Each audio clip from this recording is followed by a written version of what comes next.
Elias Thorne was no stranger to the wind on the high plains of Wyoming. It was a constant companion, a spectral force that gnawed at the world. It whistled through the gaps in his cabin's log walls. This endless, mournful tune perfectly matched the one in his own soul. He stood by the window, a gaunt silhouette against the dying embers of his fire. He watched the late autumn storm rage outside.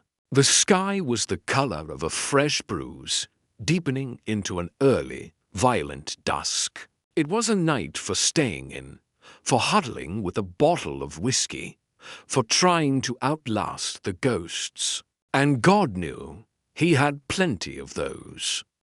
His hand, calloused and scarred, traced the old, warped wood of the windowsill. 10 years, a full decade since the fever had taken Sarah and their little boy, Ben. A decade since the light went out of the world, leaving him alone on this hard-scrabble patch of land. The ranch held nothing for him now but memories and debt. The place was a ghost of what it had been. The barn sagged like an old man. The corral fences were more of a suggestion than a barrier. His herd was down to a dozen scrawny cattle, all looking as defeated as he felt. A sudden, sharp gust slammed against the cabin. For a moment, Elias thought he heard something else in the wind's howl. It wasn't the cry of a coyote or the groan of the pines. It was something human. He went still, listening hard. The wind died for a single heartbeat. The sound came again, clearer this time, a thin, desperate wail. It was coming from the east, from the direction of the old trail that wound through the barren hills. No one used that trail anymore, not since the silver mine played out 20 years ago. It was a road to nowhere, a path forgotten by time. Curiosity was a luxury Elias had given up long ago, but the sound was so utterly out of place, so vulnerable against the vast, wild landscape. It pricked at the numb shell he built around himself. Cursing under his breath, he grabbed his heavy coat from its peg, shrugging into it, and lifted his Winchester from above the mantel. A man didn't go out on a night like this unarmed. His heart, a muscle he'd thought long dead, gave a painful, reluctant thud. He moved forward, his boots sinking into the mud, following the agonized sound. 50 yards from his porch, just off the trail, he saw it. A dark shape lay on the ground, a horse, its legs twisted at unnatural angles. The animal's side rose and fell in shallow, ragged breaths. It was lathered in sweat and blood, its eyes wide with terror and exhaustion. It had been ridden to the very edge of death. Then he saw the bundle, tucked partly under the horse's bulk. It was a swaddling of sodden wool. A tiny fist, clenched and blue with cold, waved feebly from within its folds. The cry was coming from there. Elias fell to his knees, his own aches and pains forgotten. He shoved at the dying horse's neck, his muscles straining. The beast gave a final, shuddering sigh and was still. He reached into the space he'd made. He gently pulled the bundle free. It was a child, an infant, no more than 6 months old. Its face was pale, its lips tinged with blue, but it was alive. Its cries were growing weaker, its energy nearly spent. Wrapped tightly around it was a woman's fine, expensive shawl, now ruined by mud and blood. There was no note, No identification, just a child abandoned to the fury of the elements. With a dead horse for its final pillow, Lord Almighty, Elias whispered, his voice rough from disuse. He didn't hesitate. Cradling the infant against his chest, he stumbled back towards the cabin. He kicked the door shut behind him, bolting out the storm. He laid the child on his rough-hewn table and stoked the fire into a roaring blaze. He fetched warm water and a clean rag, wiping the mud and grime from the tiny, perfect face. The child was a boy, swaddled in a simple, homespun gown. Pinned to his chest was something that made Elias's breath catch. It was a brooch, not gold or silver, but something older and darker. It was wrought iron, twisted into the shape of a coiled serpent, with two small, blood-red stones for its eyes. It was cold to the touch and felt unnaturally heavy for its size. It felt like a warning. He unpinned it carefully and set it aside on the mantel. A sense of deep foreboding settled in his gut. This was no ordinary child. This was trouble, the kind of trouble that got men killed. But as he looked down at the boy, his resolve wavered. The child had finally stopped crying and was now sleeping peacefully. He saw Ben in the curve of the cheek. He saw his own son in the tiny, trusting grasp of the small hand, which had now closed around his calloused finger. A pain, fresh and sharp as the day it was born, lanced through him. He had failed his own son. He had been away, driving cattle, when the fever took hold. He hadn't been there for Ben. He was here now. He spent the night in the rocking chair by the fire. The baby, he couldn't think of him as trouble cradled in his arms.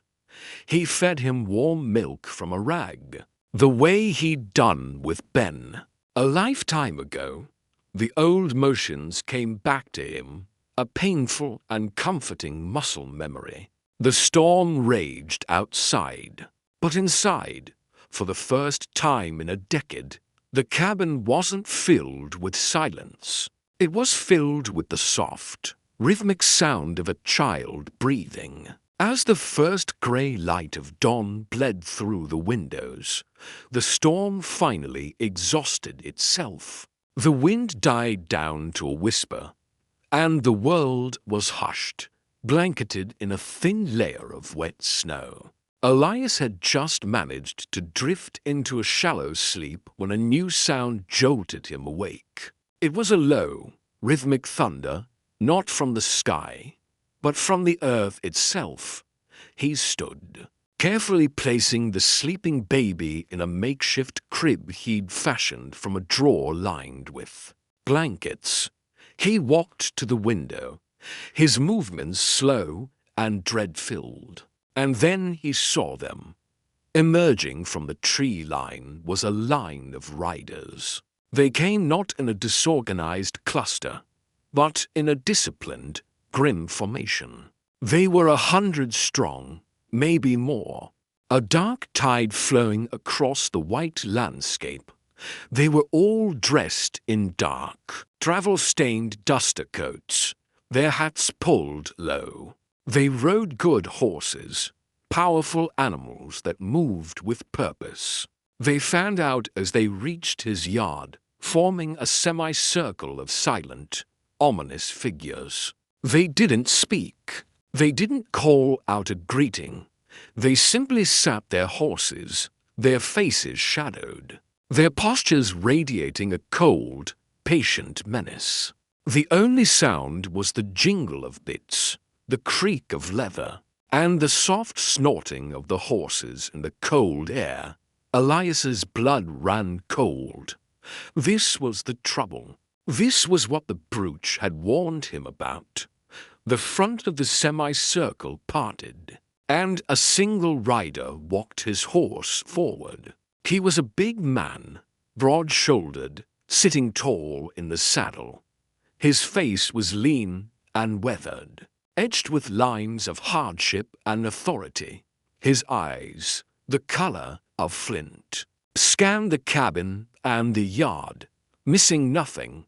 They finally came to rest on Elias, who stood framed in the doorway. The man's gaze was not hostile, not yet.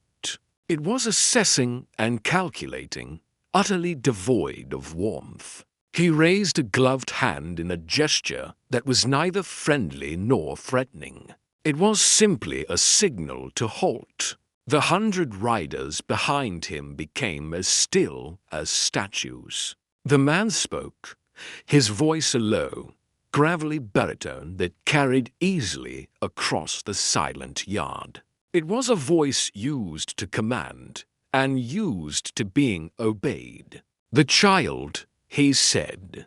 There was no greeting, no preamble, just the 2 words, flat and final as a judge's gavel. Elias's grip tightened on the rifle. Every instinct told him to lie, to deny, to send these grim men on their way. But he knew it would be useless. They knew the child was here. The tracks of the dying horse led straight to his door. He was a cornered animal. "What's your business with a baby?" Elias asked, his own voice sounding rough and small against the vast, quiet morning. The man's eyes narrowed almost imperceptibly. "That is not your concern. You will give him to us. Now, I found him half dead last night," Elias said, a spark of defiance igniting in his chest. "His horse ran itself to death getting him here. You don't look like you're here to give him a warm bottle and a lullaby."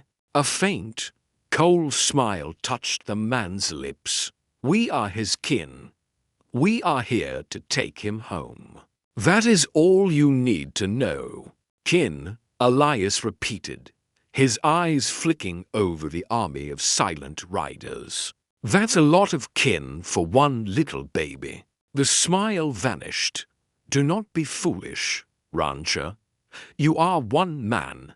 You are of no consequence. The child is of great consequence. Hand him over, and you may continue your life in this place." The way he said place was a dismissal of everything Elias was. Inside the cabin, the baby began to cry. It was a soft, hungry sound, but in the utter silence, it was as clear as a bell. Every single rider stiffened noticeably, 100 hands drifting a fraction closer to 100 rifle stocks or pistol butts. The man in front held up his hand again, a sharp, restraining gesture. His flinty eyes never left Elias. "You hear that?" Elias said, his defiance hardening into something colder and stronger primal. Protective fury. He's scared. He's hungry. He's been through hell. You don't send 100 armed men to collect kin. You send a mother. You send a father. Where are they? The leader's face darkened. The mother is dead. She betrayed her blood. She stole the child and ran. She chose her fate on the point of a canyon wall. The father leads this clan, and he has sent me, Silas, his captain, to retrieve what is his. The words hung in the air, brutal and final. Betrayed her blood, chose her fate. Elias saw it then. A flicker of something in the man's eyes, not anger, but a zealous, unforgiving fervor. This wasn't just a family. It was a cult, a tribe, something with its own dark laws and darker punishments. The baby's mother had fled them. She had died for it. and now they wanted her son back. Elias thought of the brooch, the iron serpent, a symbol of this clan and the life this child was destined for. He saw Sarah's face. He saw Ben's smile. He saw his own failure, a wound that had festered for 10 years. He made his choice. He slowly raised the Winchester, the barrel leveled at Silas's chest. His voice, when he spoke, was quiet, but it carried the iron resolve of a man who has nothing left to lose. No, the word was absolute. It echoed in the frozen air. Silas didn't look surprised. He looked resigned, and then murderous. "You mistake kindness for weakness, old man," Silas said, his voice dropping to a deadly whisper. We do not ask twice." "This is my land," Elias said. "That child is under my roof. You want him, you come through me." "This is my land," Elias said. "That child is under my roof. You want him, you come through me." He didn't shout. He didn't gesture. He simply turned his horse slightly, a subtle shift of weight. It was enough. The semicircle of riders began to dismount in unison. Their movements crisp and practiced. They didn't rush. They were in no hurry. They were 100 against 1. They formed a loose cordon around the cabin, cutting off any escape. A dozen men moved towards the barn and the corral. Elias heard the frightened whinnies of his few horses and the sound of a door being kicked in. They were securing the area, ensuring he had no allies and no options. Silas remained on his horse, a statue of judgment. "You have until the sun clears that ridge," he said, pointing to the eastern hills, where the sun was beginning to paint the sky with fire, "to reconsider your suicide. We will burn the cabin. We will take the child, and we will leave you. For the wolves, it is a simple equation."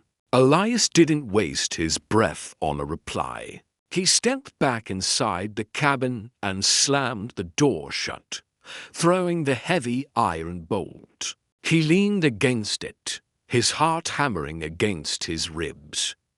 He was a fool, a dead fool. He looked around his poor, dilapidated home. It was no fortress. The walls were logs, but they were old and dry. The windows were single-pane glass. It would burn like kindling. He had little ammunition and no food stores for a siege. He had no hope of help. The nearest town was 2 days' ride. He was utterly alone. The baby's cries had subsided into hiccuping sobs. Elias went to him, picking him up. The child nestled against his chest, seeking comfort. "It's all right, little one," Elias murmured, his voice shaking. "I'm here." He was lying. It was not all right. They were both going to die here, but he would die first. He would make sure of that. He set to work with a frantic, desperate energy. He dragged his heavy oak table and shoved it against the door. He pushed the cast-iron stove closer to the center of the room, away from the walls. He gathered his few precious bullets and laid them on the mantel. He loaded the Winchester and his old cold peacemaker. He had one advantage. They wanted the child alive. They wouldn't just pour fire into the cabin.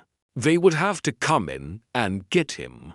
That meant they had to come through the door or the windows. It was a small advantage, but he would cling to it. He peered through a crack in the shutter. The riders had taken up positions, behind his woodpile, behind the water trough, and in the cover of the sagging barn.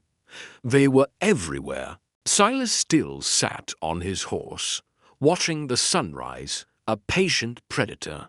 The sun crested the ridge, a beam of cold, clear light spearing across the valley, illuminating the cabin, making it a perfect target. Silas turned his head and looked directly at the cabin window. He nodded once. A single shot rang out. It wasn't aimed at the cabin. It was aimed at the roof. Thwack! An arrow, wrapped in oil-soaked rags and set ablaze, embedded itself in the dry shingles. Then another, and another. Within seconds, a dozen fiery arrows had found their mark. Smoke began to curl into the sky. Where? They had him surrounded. Then he remembered. The root cellar. It was outside. A dozen paces from the back door, dug into a small rise. It was old and cramped. He used it less and less each year. But its door was heavy, reinforced with iron. It might withstand fire. It was a tomb, but it was the only chance. He grabbed the baby, swaddling him tightly in the dry blankets. He shoved the peacemaker into his belt and slung the Winchester over his shoulder. He took one last look at the brooch on the mantel. It was a final, dark omen. He left it there. Smoke was pouring from the roof now. The first flames were licking at the edges, and the heat inside was becoming intense. He kicked aside the table and unbolted the door. Clutching the baby to his chest, he burst out into the yard. A shout went up immediately. There he is. He didn't run for the open prairie. That was suicide. He sprinted for the back of the cabin, towards the cellar. Bullets kicked up dirt at his heels. He heard the sharp reports of rifles and the whine of lead passing close by. They were shooting to, wound to stop him, not to kill. They wanted the child unharmed. Above, he could hear the shouts of the men, the crackle of the fire consuming his home, and the thud of boots on the ground. He heard Silas's voice barking orders. The root cellar. He's gone to ground. Bring him out. A moment later, a heavy weight slammed against the door. Then another. They were trying to break it down. The old wood groaned, but the iron band held. He heard frustrated curses. Then a new sound, a scraping on the door. Then a hiss. They were piling kindling against it. They were going to smoke him out or burn the door down. Panic clawed at his throat. The cellar was a small, sealed space. It would fill with smoke in minutes, and he and the baby would suffocate. He fumbled in the darkness. His hands found the familiar shelves and the jars of preserves. His fingers closed around a cold, cylindrical object. It was a kerosene lantern. He shook it. It was half full. It was a desperate and terrible idea. He set the baby down in the farthest, darkest corner, covering him with his own coat. "You stay quiet now, you hear?" he whispered. He poured the kerosene in a trail along the earthen floor, leading to the base of the steps. Right under the door, he took a box of matches from his pocket. The smoke was already beginning to seep through the cracks in the door. It was thick and acrid. He coughed, his eyes watering. He heard Silas's voice, loud and clear, right outside. "This is your last chance." Rancher opened the door. Elias struck the match. The flame flared in the darkness, illuminating his grim, smoke-streaked face. He looked at the baby, a small, quiet bundle in the corner. He thought of the mother who had died to get him this far. He dropped the match. The kerosene ignited with a loud whoosh. A line of fire raced across the floor, erupting at the base of the door. The dry wood of the door and the kindling piled against it caught instantly. A wall of flame roared to life, blocking the entrance. Outside, there were shouts of surprise and alarm as they scrambled back from the intense, sudden heat. Elias coughed violently, pulling his bandana over his mouth. The cellar was filling with smoke from his own fire, but it was burning outward, buying him seconds. It created a barrier they couldn't cross. He stumbled back to the baby and picked him up, shielding him from the heat with his own body. He had just turned his home into a funeral pyre, including himself and the child. It was a better death than the one Silas offered. He waited for the end, holding the child close, whispering a lullaby he thought he'd forgotten. Suddenly, a new sound cut through the crackle of the fire and the shouts of the clan. It was a high, piercing whistle, then another, and then the unmistakable thunder of hooves. Not the disciplined tread of Silas's 100, but a wild, chaotic, and terrifyingly numerous avalanche of sound. Through the burning cracks in the door, Elias saw confusion erupt outside. The men surrounding the cellar were turning, raising their rifles, facing outwards.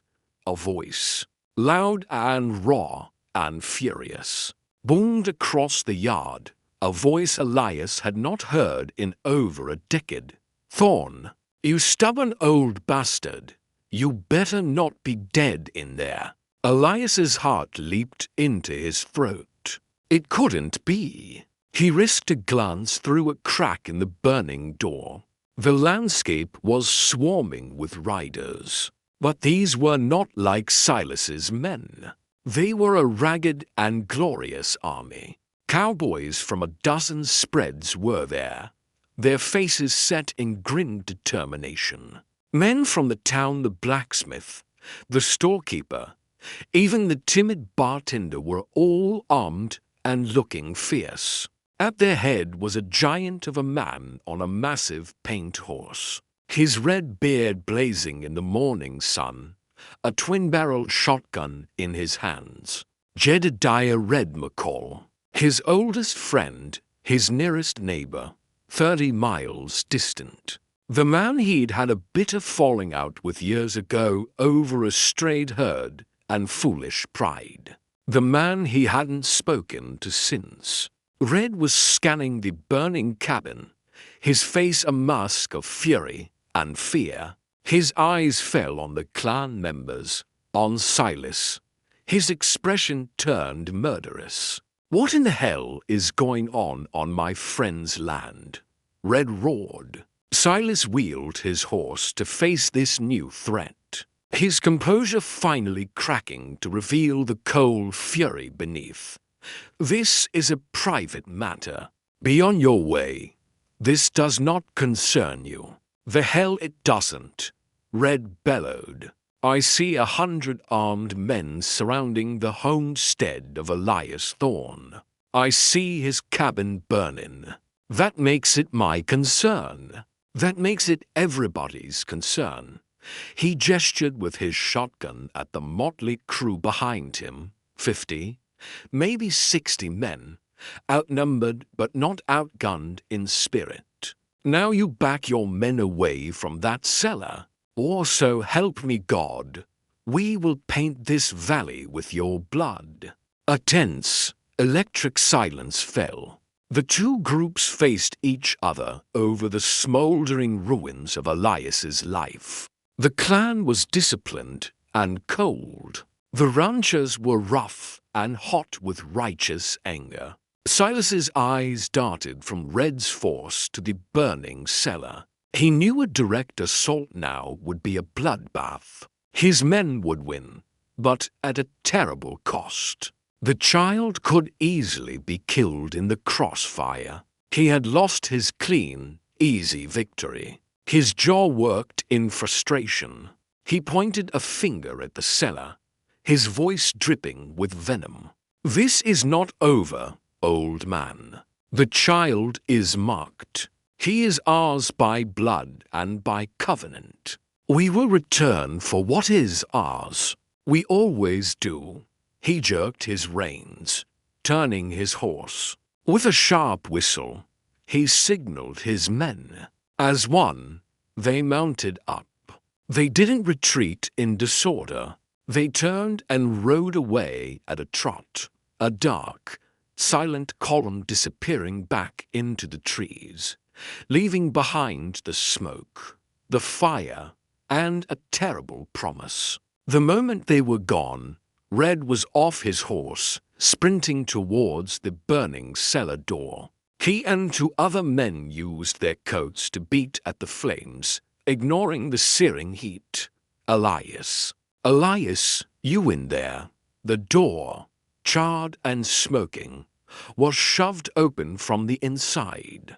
Elias stumbled out, coughing and blinded by the light. The baby was clutched tightly in his arms, miraculously unharmed. He looked up at the face of the friend he had lost, surrounded by the neighbors he had shunned for years. Red's angry expression melted into one of sheer, undisguised relief. He looked at the baby, then back at Elias's smoke-blackened face. "Damn it, Thorne. You never could do anything the easy way, could you?" Elias tried to speak, but his voice failed him. The adrenaline drained away, leaving him shaking and weak. He just shook his head, tears of exhaustion, relief, and gratitude cutting clean tracks through the grime on his cheeks. The townsfolk moved in, putting out the last of the fires, salvaging what little they could. The cabin was a total loss, a blackened and smoking ruin. Red put a steadying hand on Elias's shoulder. "Old Mary at the telegraph office got a wire last night. It was from a preacher down south, near the Colorado border. He said a woman from a reclusive clan had stolen her newborn son and fled north. He said the father had mustered every able-bodied man to hunt her down. He said they were ruthless. Mary knows I'm the only fool living out this way. She sent a boy to ride through the storm to fetch me. I rounded up every man I could." Elias finally found his voice. It was hoarse and broken. "Red, after what I said, after what I did." Red waved a dismissive hand. His own eyes were suspiciously bright. "Hell, that was a lifetime ago. You're a stubborn mule, Elias Thorne, but you're my friend." He looked down at the baby, who was staring up at them with wide, calm eyes. "Besides, looks like you had a damn good reason to need help." They stood in silence for a moment, watching the last of the smoke curl into the vast Wyoming sky. He said they'd be back. Elias said quietly, the weight of the future crashing down on him. He said the child is marked. Red's face hardened. He looked out towards the empty horizon where the clan had vanished. "Let him come." He spat on the ground. "They might have 100 men, but they don't know the land. And they don't know us." He put his arm around Elias's shoulders. "You're not alone anymore. Elias, you and the little one, you're with family now." The baby cooed softly, as if in agreement, The iron brooch was ash now, consumed in the fire. But its shadow remained, a cold promise of a conflict merely postponed. The storm had passed, but Elias knew, as he looked at the faces of the men who had come for him, that a longer and colder war was just beginning. He held the child, his child, now a little tighter. For the first time in 10 years, he did not feel the wind. He felt only the fragile and fierce warmth of something worth fighting for.